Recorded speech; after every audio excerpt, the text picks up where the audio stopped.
Assalamualaikum warahmatullahi wabarakatuh. Di video kali ini saya akan membahas soal-soal tes potensi skolastik dan beberapa trik cepat untuk menyelesaikannya. Oke, kita langsung saja mulai dari nomor satu ya. Ini adalah soal barisan ya. Nah, ketika teman-teman melihat soal barisan, yang pertama adalah lihat polanya dulu. Saya kasih triknya seperti ini. Kalau barisannya monoton naik atau monoton turun, itu kemungkinannya nggak loncat.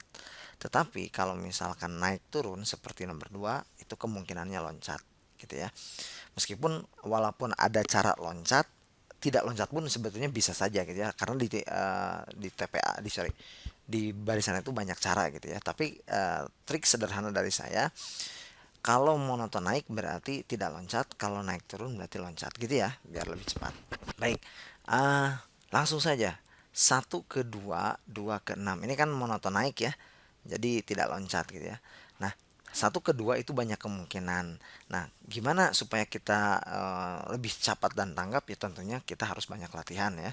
Kalau kita sudah terbiasa, itu akan mudah dan cepat gitu ya. Nah, itu. Oke, satu ke dua berarti ini kita kalikan dua. Walaupun sebetulnya boleh tambah satu ya. Kemudian berikutnya tambah 4 kali 2 tambah 4.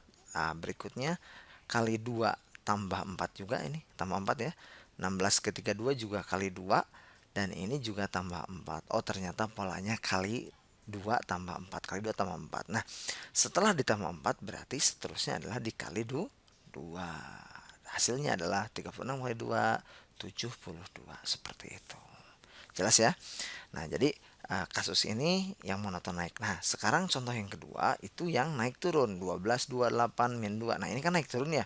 Berarti kemungkinannya adalah apa? Loncat. Misal, yang paling dekat-dekat tuh 12 ke 8, 8 ke 4 ya. 12 ke 8 berarti itu dikurangi 4. 8 ke 4 juga sama, dikurangi 4. Nah, seterusnya berarti ini dikurangi 4 lagi. 4 kurang 4 berapa? Nggak usah ya. Kenapa nggak usah? Karena nggak ditanyakan. Nah, yang kita cari adalah X dan Y. Berarti X ke 2, 2 ke min 2, dan min 2 ke Y. Nah, X ke 2, 2 ke min 2. Nah, 2 ke min 2 berarti ini juga sama, dikurangi 4. Nah, min 2 ke Y berarti ini dikurangi 4, berarti ini juga sama, dikurangi 4. Min 2 kurang 4 berarti hasilnya adalah min 6. Dan ini juga sama, berapa dikurangi 4 hasilnya 2, hasilnya adalah 6. Oh, berarti jawabannya apa? X-nya 6, Y-nya negatif 6. Berarti hasilnya adalah B. Seperti itu. Jelas ya? Oke, seterusnya. Nah, perlu diinformasikan bahwa untuk yang ini, soal 1 sampai 6 ya, 6 soal pertama itu masuk kategori penalaran umum ya, penalaran umum ya, gitu, bagian kuantitatifnya. Seterusnya, em, bilangan yang nilainya lebih besar. Nah, ini ceritanya mencari bilangan yang lebih ya. Dan yang nomor empatnya mencari yang lebih kecil. Berarti artinya ini kita akan membandingkan ya. Nah, kalau mau membandingkan sebetulnya kita nggak harus dikalikan secara langsung ya. Meskipun angka-angka yang ini masih tergolong menurut saya sederhana. Nah, kalau nanti mencari yang lebih besar, berarti itu artinya membandingkan, gitu ya. Triknya membandingkan. Karena kalau dihitung langsung, nah seperti yang nomor 4, ini akan memakan waktu gitu ya.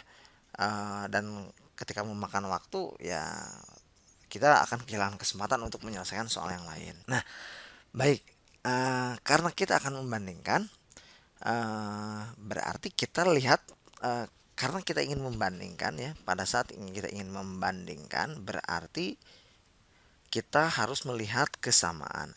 Di mana ada kesamaan di situ ada perbedaan. Gitulah kalau cara membandingkan. Nah, sebetulnya teman-teman tidak harus melihat soal pun kalian bisa ngisi soalnya. Kenapa? Karena di sini nyari yang lebih besar. Artinya yang lebih besar dari ini hanya ada satu option kan? Berarti jawabannya adalah yang terbesar. Seperti itu ya. Artinya tinggal kita lihat optionnya mana yang terbesar. Nah, tadi kalau kita ingin membandingkan berarti kita lihat-lihat kesamaan. Kita lihat persamaan. Di mana ada persamaan, di situ ada perbedaan. Oke. ABC kan sama ya. Ini ABC sama. Kita akan nyari yang lebih besar. Berarti sepertiga seperenam, berarti yang besar itulah sepertiga seperenam terlalu kecil gitu ya. 2/6 berarti ini sepertiga. Oh, sepertiga ini sama dengan yang option A, berarti ini nggak mungkin karena ada dua jawaban yang sama. Nah, seterusnya tinggal option D sama E. Oh, ini ada dua jawaban juga. Sorry, ini 0,22 sama. Nah, berarti kita ingin nyari yang lebih besar. 1/3, 4/3, berarti yang besar adalah 4/3. Seperti itu. Jadi jawabannya adalah E. Jelas ya? Jadi gitu. Membandingkan, lihat kesamaan. Jadi kalau nanti ada hal-hal, kita akan membandingkan, lihat persamaannya. Selanjutnya dengan cara yang sama, meskipun soalnya berbeda, diksinya berbeda tapi caranya sama. Manakah yang lebih kecil? Yang lebih kecil ya. Nah, sekarang kita lihat yang samanya dulu, 0,24. Ini semuanya sama ya. Nah, 44 sama 66. Berarti yang kecil adalah 44. Berarti yang B nggak mungkin. 22 bagi 7 itu sekitar 3 lebih. 4 bagi 2 itu 2 lebih gitu ya. Berarti yang kecil adalah yang A. Berarti yang C nggak mungkin.